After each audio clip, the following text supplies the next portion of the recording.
श्रील प्रभुपाद की जय, गुरु गौरांग की जय।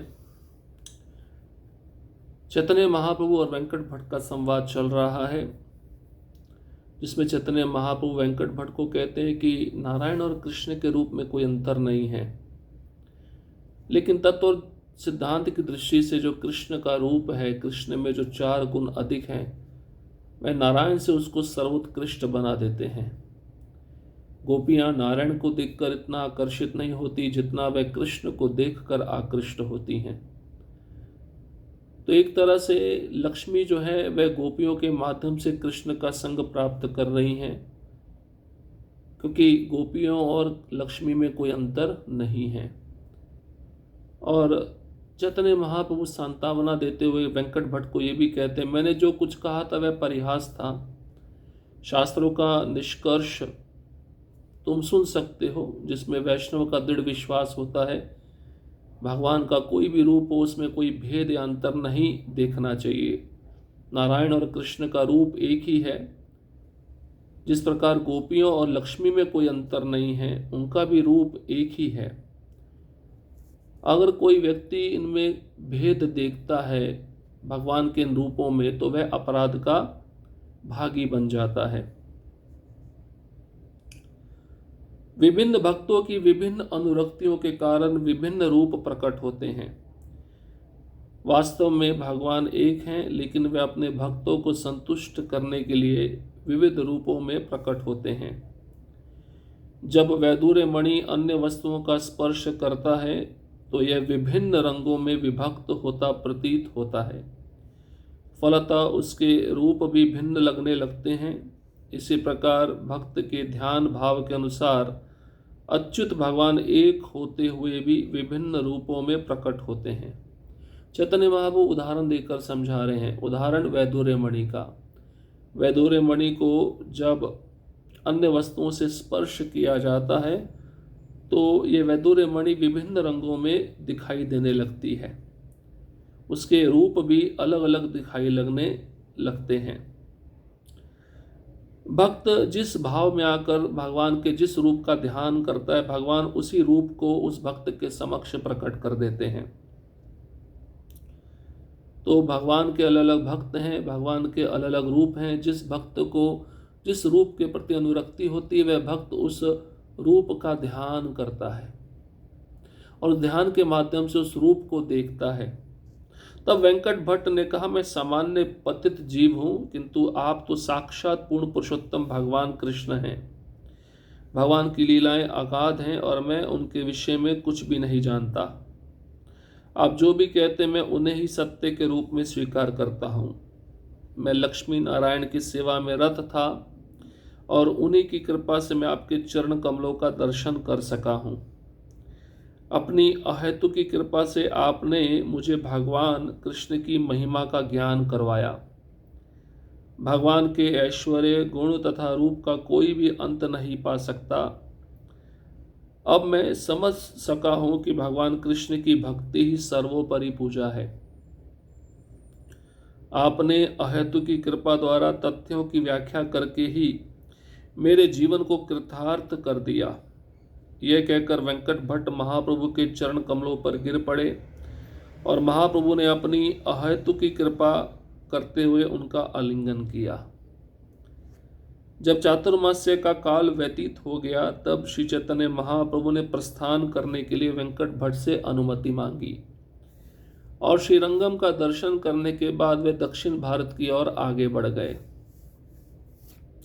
अब वेंकट भट्ट देखिए चैतन्य महाप्रभु से क्या कहते हैं। वे कहते हैं, मैं तो सामान्य जीव हूं, पतित जीव हूं, आप साक्षात पूर्ण पुरुषोत्तम भगवान कृष्ण है। इसका मतलब वेंकट भट्ट चैतन्य महाप्रभु को श्याम सुंदर के रूप में देख रहे थे और भगवान की लीलाएं अगाध हैं, उनके विषय में कोई भी कुछ भी नहीं जानता।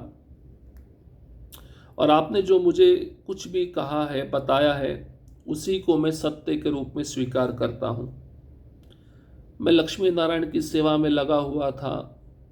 श्री संप्रदाय में लक्ष्मी नारायण को ज़्यादा महत्व दिया जाता है। श्री मतलब लक्ष्मी, वह संप्रदाय लक्ष्मी से उत्पन्न हुआ है और उन्हीं की कृपा से मैं आपके चरण कमलों का दर्शन कर पाया हूँ। वेंकट भट्ट कहते हैं चैतन्य महाप्रभु को, लक्ष्मी नारायण की कृपा से मुझे आपका दर्शन हुआ है और आपने मुझ पर कृपा करके भगवान कृष्ण की महिमा का ज्ञान मुझे करवाया है। इससे पहले मैं कृष्ण के ज्ञान के विषय में, कृष्ण के ऐश्वर्य के विषय में, कृष्ण के गुण के विषय में कुछ भी जानता नहीं था। और भगवान का जो ऐश्वर्य है, गुण है, रूप है, उसका कोई भी अंत नहीं पा सकता। अब मैं समझ गया हूं कि भगवान कृष्ण की भक्ति ही सर्वोपरि है। आपने अहेतु की कृपा मुझ पर कर कर मेरे जीवन को कृतार्थ कर दिया है, सुंदर व्याख्या प्रदान करके। इतना कहकर वेंकट भट्ट चैतन्य महाप्रभु के चरण कमलों में गिर जाते हैं, उनसे क्षमा याचना करते हैं और चैतन्य महाप्रभु वेंकट भट्ट को आलिंगन देते हैं। चातुर्मास्य का जो 4 महीना होता है वह बीत जाता है। चैतन्य महाप्रभु अब प्रस्थान करने के लिए तैयार हैं। वेंकट भट्ट से अनुमति मांगते हैं कि मुझे जाने की आज्ञा दीजिए। श्रीरंगम का दर्शन करने के बाद दक्षिण भारत की ओर चैतन्य महाप्रभु चल पड़ते हैं। वेंकट भट्ट घर लौटना नहीं चाहते थे, वरन उनके साथ जाना चाह रहे थे। श्री चैतन्य महाप्रभु ने बड़े ही प्रयत्न से उन्हें विदा किया। महाप्रभु के चले जाने पर वेंकट भट्ट अचेत होकर गिर पड़े। श्रीरंग क्षेत्र में शचीपुत्र श्री चैतन्य महाप्रभु की लीलाएं ऐसी थीं। यह कहकर श्री वेंकट भट्ट ने श्री चैतन्य महाप्रभु के श्री चरणों में दंडवत प्रणाम अर्पित किया। उन्हें उठाकर चैतन्य महाप्रभु ने उन पर कृपा करते हुए आलिंगन किया और उन्हें कृष्ण सेवा रस से अभिषिक्त किया। इस प्रसंग में श्री नरहरि चक्रवर्ती ने कहा है, त्रिमल्ल वेंकट और श्री प्रबोधानंद ये 3 भ्रातार प्राणधन गौरचंद्र, लक्ष्मी नारायण उपासक एवं पूर्वेते, राधा कृष्ण रसे मत प्रभुर कृपाते। भक्ति रत्नाकर, पहला अध्याय, श्लोक क्रमांक 83 और 84। त्रिमल्ल वेंकट तथा प्रबोधानंद ये 3 भाई थे जिनके जीवन तथा प्राण भगवान श्री गौर सुंदर थे। पूर्व समय में वह श्री लक्ष्मी नारायण के उपासक थे, परंतु महाप्रभु की कृपा से वे श्री श्री राधा कृष्ण के भक्ति रस में पूर्णता निमग्न हो गए। अब चैतन्य महाप्रभु दक्षिण भारत की ओर प्रस्थान करने लगे। चातुर्मास से खत्म हो गया था। वेंकट भट्ट चैतन्य महाप्रभु को छोड़ना नहीं चाहते। वेंकट भट्ट चैतन्य महाप्रभु के साथ साथ चलने लगे। घर वापस लौटना नहीं चाहते थे वेंकट भट्ट। चैतन्य महाप्रभु ने बड़े ही प्रयत्न से उन्हें विदा किया। कहा कि आप वापस जाइए, आपका परिवार है, मैं तो सन्यासी हूँ, मेरा तो धर्म है भ्रमण करना, लेकिन आपको अपने परिवार का पालन पोषण करना है। महाप्रभु के चले जाने पर वेंकट भट्ट अचेत होकर गिर जाते हैं।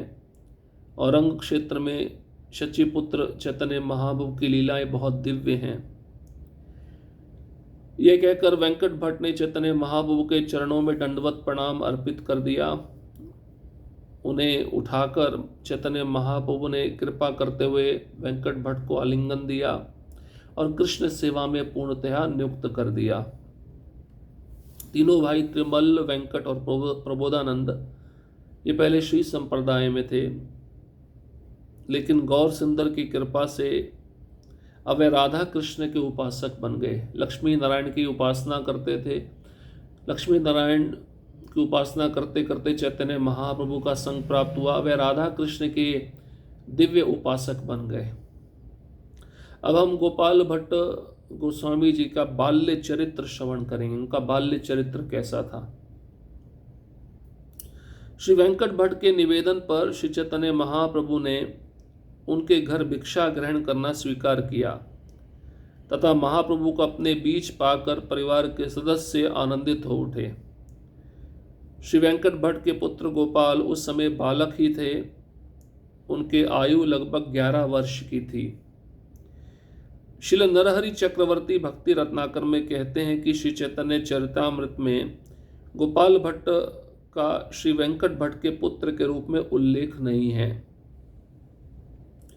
परंतु वे प्राचीन महाजनों की वंदनात्मक उक्ति उद्धृत करते हैं, जिससे स्थापित होता है कि वे वेंकट भट्ट के ही पुत्र थे एवं उन्होंने महाप्रभु की सेवा की थी। तो चातुर्मास्य के समय भिक्षा मांगा चैतन्य महाप्रभु ने वेंकट भट्ट से। वेंकट भट्ट ने उनको अपने घर पर आमंत्रित किया, और जब घर पर पहुंचे चैतन्य महाप्रभु तो उन्होंने गोपाल भट्ट को देखा जो उस समय 11 वर्ष के थे। वंदे श्री भट्ट गोपालम द्विजेन्द्रम वेंकटात्मजम श्री चैतन्य प्रभो सेवा नियुक्तंच निजालये। भक्ति रत्नाकर से ये श्लोक है, पहला अध्याय 98 क्रमांक श्लोक। मैं श्री गोपाल भट्ट की वंदना करता हूँ जो ब्राह्मणों में श्रेष्ठ और श्री चैतन्य महाप्रभु की सेवा में अपने घर में अत्यंत गंभीरता पूर्वक संलग्न थे।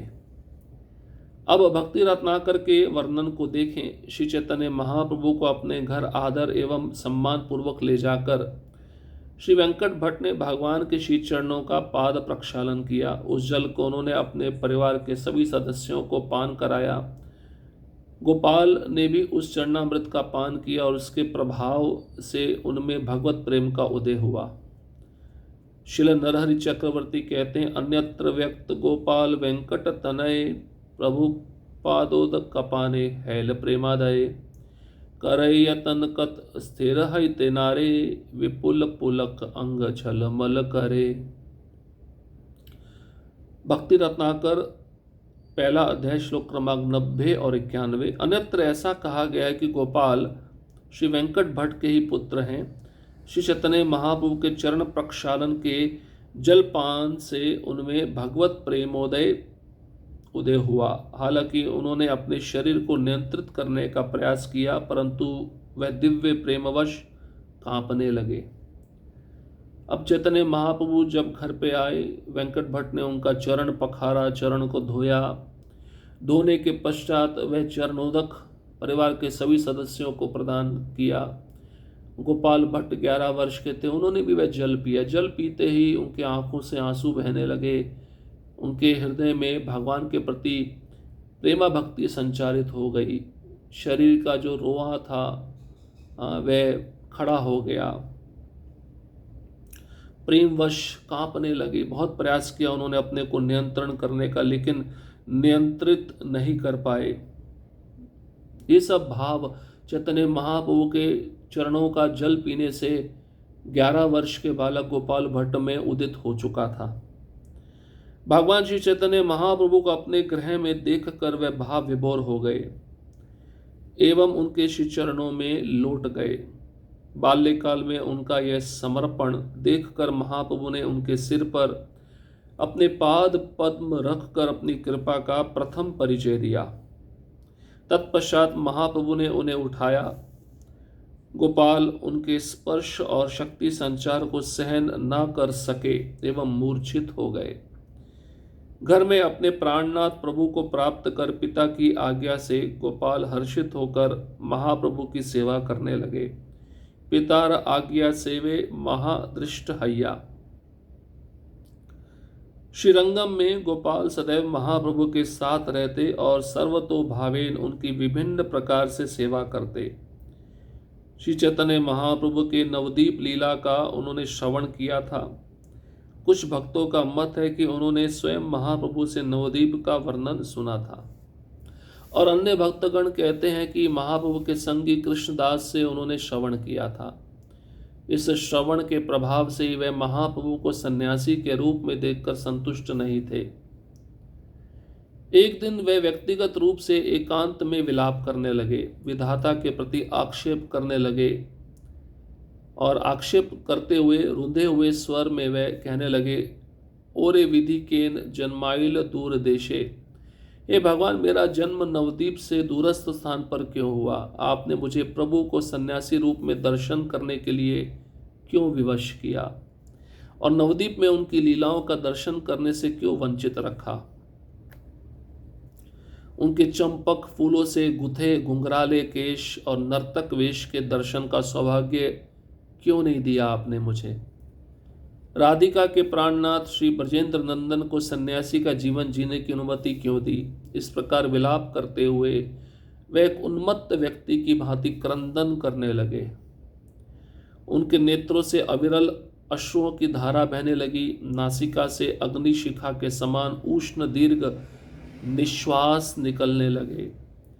इस अवस्था में वे निर्जन स्थान में ही बैठे रहे। उन्होंने पुनः विधाता से क्षमा याचना की और विलाप किया कि उनका यह दुर्भाग्य ही उनका दोष है। स्वयं को विलाप में क्षीण करते हुए गोपाल मौन रहे और भगवान गौर ने उनके मन की व्यथा को जान लिया। तब थोड़ी ही देर में गोपाल को निद्रा आ गई और महाप्रभु ने उन्हें स्वप्न छल से अपनी नवदीप की दिव्य लीलाओं का दर्शन कराया। उन्होंने देखा कि भगवान गौरहरि अपने पार्षदों समेत नवदीप में स्वच्छंद विहार कर रहे हैं और गोपाल स्वयं उनके साथ हैं। उन्होंने यह भी देखा कि श्री नित्यानंद प्रभु एवं शिल अद्वैत आचार्य ने उन्हें गोद में उठा लिया, परंतु इससे पूर्व कि वे कुछ बतलाते गोपाल निद्रा से जाग गए। गोपाल ने घबराकर इधर उधर देखा और अधीर होकर भगवान गौर को ढूंढने लगे। कितना सुंदर प्रसंग है। चैतन्य महाप्रभु को जब अपने घर में गोपाल भट्ट देखे तो भाव विभोर हो गए। बालक थे 11 वर्ष के।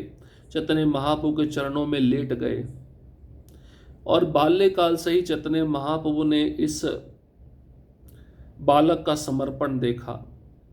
ये देखकर चैतन्य महाप्रभु ने अपने चरण कमल गोपाल भट्ट के सिर पर रख दिए। पहली कृपा चैतन्य महाप्रभु ने गोपाल भट्ट को प्रदान की। महाप्रभु ने उनको उठाया, गोपाल को स्पर्श किया। गोपाल भट्ट को स्पर्श करते ही उनके शरीर में शक्ति का संचार हो गया। इस शक्ति के संचार को वे सहन नहीं कर पाए, मूर्छित हो गए। अपने घर में अपने प्राणनाथ प्रभु को प्राप्त कर लिए गोपाल भट्ट। हर्षित होकर पिता की आज्ञा से गोपाल भट्ट चैतन्य महाप्रभु की सेवा करने लगे। देखिए, हर एक पुत्र के लिए ये बहुत बड़ी शिक्षा है कि अपने पिता की आज्ञा के अनुसार कोई भी संत साधु घर में आते हैं तो पिता के आज्ञा अनुसार उस साधु संत की सेवा करनी चाहिए। अब श्रीरंगम में गोपाल हमेशा चैतन्य महाप्रभु के साथ में रहते, उनकी विभिन्न प्रकार से सेवा करते। चैतन्य महाप्रभु की जो नवदीप लीला थी गोपाल भट्ट श्रवण किया करते थे। अब कैसे श्रवण करते थे, यहाँ पे बताया गया है कि कभी कभार चैतन्य महाप्रभु अपने नवदीप की लीला गोपाल भट्ट को सुनाते थे। कभी कभी गोपाल भट्ट अन्य भक्तों से चैतन्य महाप्रभु की नवदीप लीला को सुनते थे और मुख्य रूप से जो कृष्णदास हैं उनके मुख से गोपाल भट्ट चैतन्य महाप्रभु की नवदीप लीला को श्रवण किए। इस श्रवण के प्रभाव से चैतन्य महाप्रभु का जो सन्यासी रूप है उसको देखकर गोपाल भट्ट संतुष्ट नहीं हुए। एक दिन व्यक्तिगत रूप से अकेले में बैठकर गोपाल भट्ट रोने लगे, विलाप करने लगे और भगवान के प्रति उन्होंने आक्षेप किया। रुंधे हुए स्वर में उन्होंने कहा, इतनी दूर मुझे नवदीप से यहाँ पे क्यों जन्म दिया? मेरा जन्म नवदीप से दूर स्थान पर क्यों हुआ? आपने मुझे भगवान को सन्यासी के रूप में दर्शन करने के लिए विवश किया। नवदीप में उनकी लीलाएं दर्शन करने से मुझे क्यों वंचित रखा? मैं उन लीलाओं को क्यों नहीं देख पाया? कितने सुंदर रूप होगा चैतन्य महाप्रभु का नवदीप में। चंपक फूलों से गुथे घुंघराले बाल, नर्तक वेश की तरह वे नृत्य करते हुए दिखाई देते थे सबको। ये सौभाग्य मुझे क्यों नहीं प्राप्त हुआ? राधा रानी के प्राणनाथ कृष्ण को सन्यासी का जीवन जीने की अनुमति आपने क्यों दी? इस प्रकार विलाप करते हुए उन्मत्त व्यक्ति की तरह गोपाल भट्ट रोने लगे। नेत्रों से इतने आंसू बह रहे थे कि धारा बहने लगी। नाक से अग्निशिखा के समान उष्ण दीर्घ निश्वास निकलने लगा। इस अवस्था में वे निर्जन स्थान पर बैठे रहे, विधाता से क्षमा याचना की, विलाप किया और ये सोचा कि मेरा दुर्भाग्य है, मेरा दोष है कि मैं अब उस रूप को नहीं देख पाया। विलाप करते हुए क्षीण होकर मौन हो गए। भगवान गौर ने उनके मन की व्यथा को जान लिया। चैतन्य महाप्रभु गोपाल भट्ट की इच्छा को जान गए। गोपाल भट्ट मेरे नवदीप की लीलाओं को देखना चाहते हैं। तभी चैतन्य महाप्रभु ने अपने दिव्य नवदीप लीलाओं का दर्शन कराया गोपाल भट्ट को, स्वप्न में ही दर्शन कराया। थोड़ी देर में गोपाल भट्ट को निद्रा आ गई। निद्रा में चैतन्य महाप्रभु की सुंदर नवदीप लीलाओं का दर्शन गोपाल भट्ट ने किया। उन्होंने देखा कि भगवान गौरहरि अपने पार्षदों के साथ नवदीप में विहार कर रहे हैं और गोपाल भट्ट भी उनके साथ हैं। नित्यानंद प्रभु, अद्वैताचार्य ने उनको गोद में उठा लिया। इसके पूर्व कि वह कुछ कह पाते, गोपाल भट्ट निद्रा से जाग गए। इधर उधर गोपाल भट्ट देखने लगे, अधीर होकर भगवान गौर को ढूंढने लगे। इस प्रकार से चैतन्य महाप्रभु ने गोपाल भट्ट की इच्छा को पूरा किया। हरे कृष्णा कृष्ण कृष्णा हरे हरे, हरे राम राम राम हरे हरे। श्रील प्रभुपाद की जय, गुरु गौरांग की जय।